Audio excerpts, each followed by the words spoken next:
Stop. Imagine you're watching this happen in a shopping mall.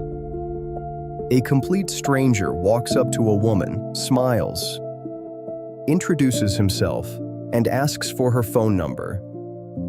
Most people expect the answer to be no, and most of the time, they'd be right. But then researchers changed just one thing: not the man, not the woman, not the question. Only where he asked. Not outside a perfume store, not outside a chocolate shop, but outside a flower shop. Suddenly, women were significantly more likely to say yes. When researchers asked them why, almost every woman gave the same answer. I just felt like saying yes. They believed it was completely their decision. They were wrong, and if they were wrong, there's a good chance you've been wrong too. The surprising part wasn't the flower shop, it was what happened inside the mind. Your brain is constantly connecting one idea to another. Flowers, romance, dating, trust. Those connections happen automatically, long before you stop to think about them. Now watch what happened next. Researchers sent people to the exact same online furniture store. Nothing changed, except a few background images.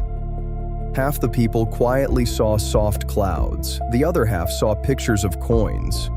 That tiny difference completely changed what people wanted. The people surrounded by clouds consistently chose comfort. The people surrounded by money consistently chose price. Then the researchers asked them why. All of them said, "I made my own decision. The background didn't affect me. It had nothing to do with it." Almost everyone believed they were completely independent, but they were wrong. The decision had already started before they realized there was even a decision to make. Your environment doesn't control you. It doesn't force your choices. It simply gives your brain a gentle push before your conscious mind ever joins the conversation. Which raises a much bigger question. If something as small as a flower shop can quietly shape a decision, what else has been shaping yours without you ever noticing?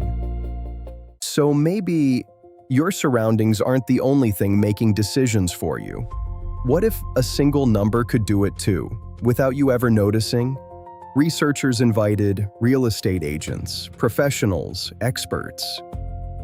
Same neighborhood, same condition, same information, only one thing changed.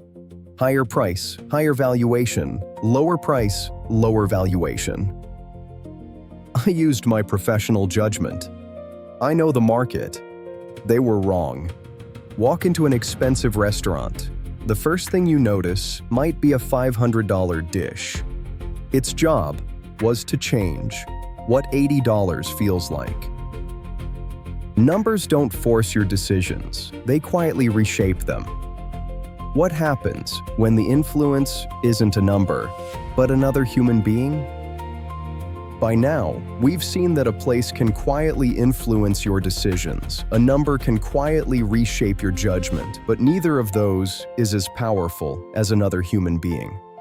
A few years ago, I was sitting across from someone explaining an investment opportunity. I'll be honest, I wasn't really listening. I was already thinking about leaving.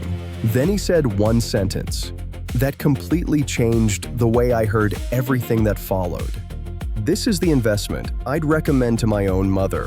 Nothing about the investment changed. The numbers stayed the same. The risks stayed the same. The only thing that changed was the relationship I suddenly imagined. Now listen to this. Researchers discovered something remarkably similar. They wanted parents to complete a simple survey. At first, only about 20% responded. Then they changed one sentence. Students were told, "You'll receive 1 extra point if your parents complete the survey." 1 point on one test. It barely mattered. But parent participation jumped to almost 97%. Once you notice this, you'll start hearing it everywhere. "I'd recommend it to my own family. I use it myself. I'd give this to my children." Those aren't just reassuring words. They quietly invite you onto the same side. Trust doesn't switch off your judgment. It changes where your judgment begins. And once someone feels like they're on your side, something even more powerful can happen. They don't have to ask for your trust anymore. Sometimes, all they have to do is give you something. Most people believe influence begins when someone asks you for something, but one of the most powerful forms of influence begins much earlier. It begins with a gift. Not an expensive gift, not a luxury gift, something so ordinary, most people wouldn't even remember receiving it. Researchers sat in a public park. They approached complete strangers, offered them a free soft drink, nothing more. A few minutes later, they asked a simple question: would you buy a raffle ticket? The people who received the free drink bought significantly more raffle tickets, not because they suddenly wanted the prize, because something invisible had changed. The moment someone gives us something, our brains begin keeping score. We feel an uncomfortable pressure to give something back, even if nobody ever asks.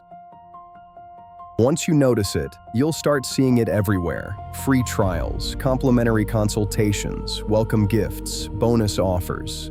The gift was never the product, the feeling of owing them was. Because once your mind begins thinking, they've done something for me, saying no becomes just a little more difficult. But there is one influence, even stronger than feeling like you owe one person, feeling like everyone else already agrees. Up until now, every influence has come from one place, a number, a person, a gift. But sometimes, nobody has to influence you at all. Sometimes, everyone else does. Researchers tried an unusually simple experiment. They asked one person to stand on a busy street and look up, that's all. Nothing was there. And yet, within minutes, strangers began stopping, looking up, simply because everyone else was. The first person eventually left. The crowd stayed. Nobody told them to stop. Nobody forced them. Their brains solved uncertainty, the way human brains have solved it for thousands of years. If everyone else thinks it's important, maybe it is. Once you recognize that pattern, you'll start seeing it everywhere. Bestseller, most popular, trending, 5,000 people bought this today. Those aren't just descriptions, they're signals, quiet reminders that other people have already decided. Nobody forces you to follow the crowd simply changes what feels normal. And that's what makes this influence so difficult to notice. It doesn't feel like pressure, it feels like confidence. But there is one influence even the crowd can't compete with, because this one doesn't come from the world around you, it comes from your own past. Up until now, every influence came from somewhere outside you, a place, a number, a person, a gift, a crowd. But the final influence is different, because this one sounds exactly like your own voice. Researchers once called people with a simple question: would you consider becoming an organ donor? Most people said, yes, I'd consider it. Then came a second question: would you like to register today? Suddenly, far more people said yes. Nothing had changed. The decision hadn't become easier. The benefits hadn't changed. The only thing that changed was that people had already begun thinking of themselves as the kind of person who would say yes. That's why so many requests begin with something small, just a quick survey, just a free trial, just one small favor. They're rarely asking for the small yes, they're asking for the next one.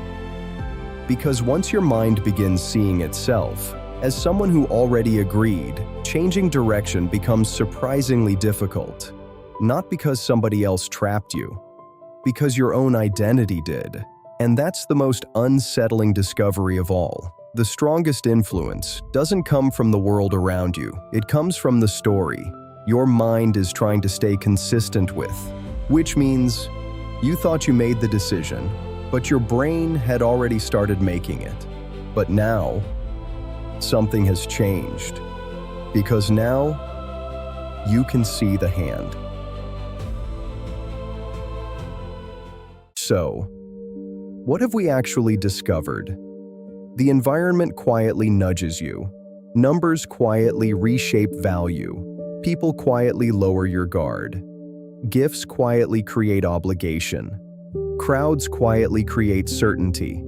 And your own identity quietly tries to keep every decision consistent with the last. None of those forces are unusual. In fact, they're part of being human. Which means the goal was never to eliminate them, because you can't. Your brain will always look for shortcuts. It will always notice the crowd. It will always trust familiar people. It will always respond to its surroundings. But something has changed. Now you know it's happening. And that changes everything. Because before today, you probably acted without noticing. Now you have a choice. You can stop, even for a second, and ask yourself, is this really my decision? That's what awareness gives you. Not perfect decisions, not a perfect brain. Just one simple thing. A moment to think before you act. Your brain will always make quick decisions. That won't change. But from this moment on, before your next important decision, look for the pause. That small pause might change everything.